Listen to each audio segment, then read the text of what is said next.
Before we get into the list, one name that deserves a mention even though it doesn't appear on it.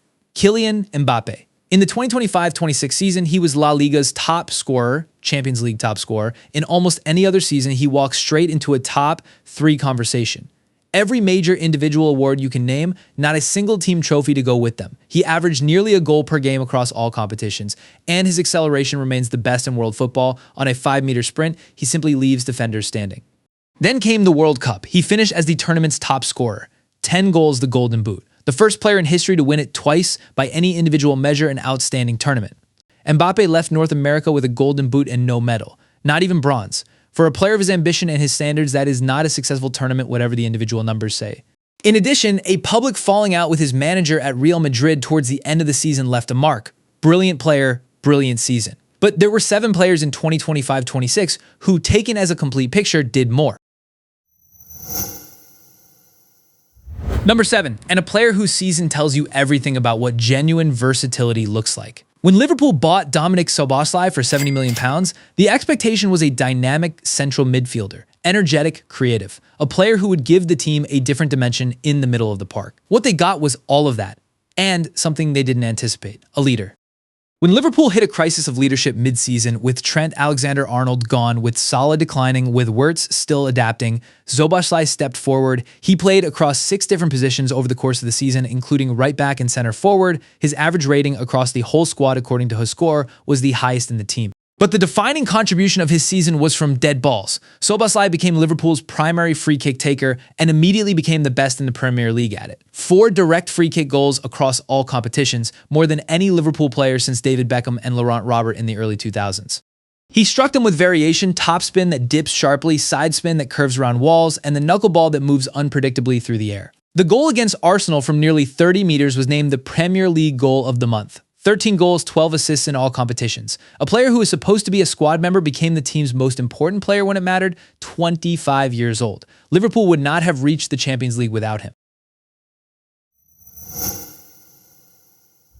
Number 6, and an argument for why the most complete midfielder in the Premier League this season was not the most celebrated one. Declan Rice arrived at Arsenal for €120 million and was initially described as an elite destroyer, the player who would suffocate opponents in midfield and let Arsenal's technical players express themselves. What Arteta built him into over 2 seasons is something significantly more complete.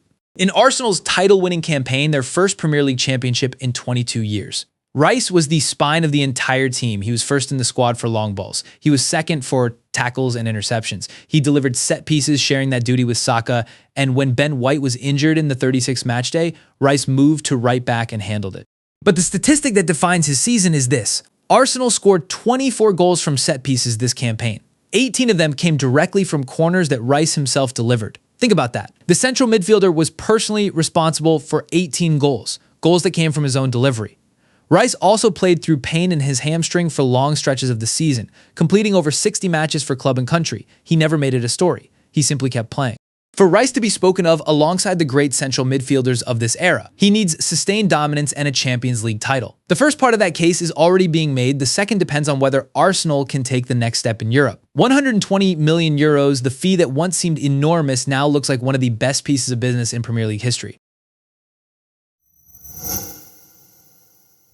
Number 5, and a player whose season tells 2 stories simultaneously, one about goals, one about growth. Let's start with the goals, because the numbers are extraordinary. Haaland finished as the Premier League's top scorer. He was second in the top 5 European leagues overall. He now holds the record for the most goals in Premier League history in a player's first 100 matches, 88. He reached 50 Champions League goals faster than anyone else in the history of the competition in 49 appearances. In 3 of his 4 Premier League seasons, he has scored 27 or more goals. But the more interesting story of this season is what Guardiola has built around him and what Haaland has added to his own game in response. In previous seasons, Haaland was primarily a penalty box forward. Everything was structured to get the ball to him in space and let him finish. Teams adapted. Defenders learned to mark him tighter to give him less room. This season, Haaland became something more. He started appearing deeper, holding the ball under pressure, playing combinations, and laying the ball off to create space for teammates. His involvement in City's build-up increased significantly. He was first in the squad for goals plus assists by more than double the next player, 35 points versus 16 for the second-place player. Then came the World Cup. Norway played their first World Cup in 24 years, and Haaland scored 7 goals, including the goal that knocked Brazil out in the round of 16. For a player whose international stage has previously been limited by Norway's absence from major tournaments, this was the moment the world saw him at his absolute best. The question for his legacy is what happens to Manchester City after Guardiola? The infrastructure that has made him so devastating is entirely connected to one manager's system. That system is changing how Haaland adapts will define the next chapter of his career. Number 4, and a player who at 19 years old is already the best creative footballer at one of the best clubs in the world. Lamine Yamal's season at Barcelona was not just about what he produced, it was about the variety of ways he produced it. He is number 1 at the club for assists, for the first time in his career surpassing every other player at Barcelona in that category. He is first in La Liga for progressive carries with a shot attempt at the end. When Barcelona attack, it almost always involves Yamal in some form. What makes him so difficult to defend is that he cannot be categorized. If you give him space behind the defense, he runs. If you press him, he dribbles through. In the Champions League against Bruges, he went past 3 players in the center of the pitch as if it were a training session. If you cut off his run, he passes the cross against. He scored a bicycle kick against Betis. He finished La Liga's best player. He signed a new contract worth 27 million euros per year, reportedly rising to 40 million with bonuses until 2031. There's a quote from Sergio Ramos at the end of this season that captures everything. He said, "If Yamal misses the 2026 World Cup because of injury, the whole tournament should be postponed." I mean, every word of that. When a Real Madrid legend says that about a Barcelona player, you understand the scale of what this 19-year-old has already become.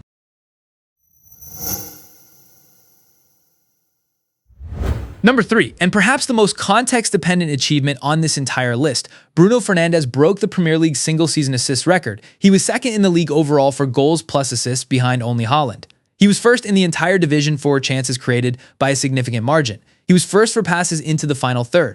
Those are the statistics of a player at an elite club surrounded by elite teammates in a system designed to support creative output. That is not the context in which Bruno produced them. Manchester United this season were not an elite club. They spent large parts of the campaign fighting to stay in the top half of the table.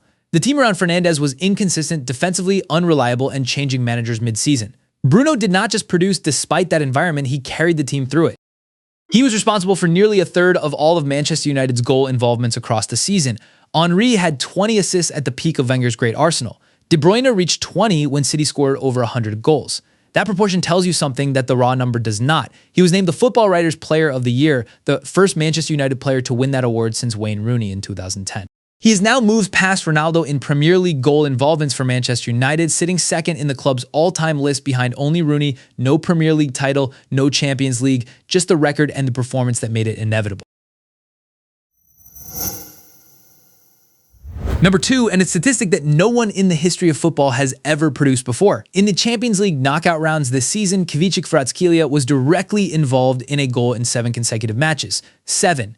Not Messi, not Ronaldo, not Lewandowski, not Kane, nobody. Kvaratskhelia became the first player in the history of the competition to achieve that in a single knockout campaign.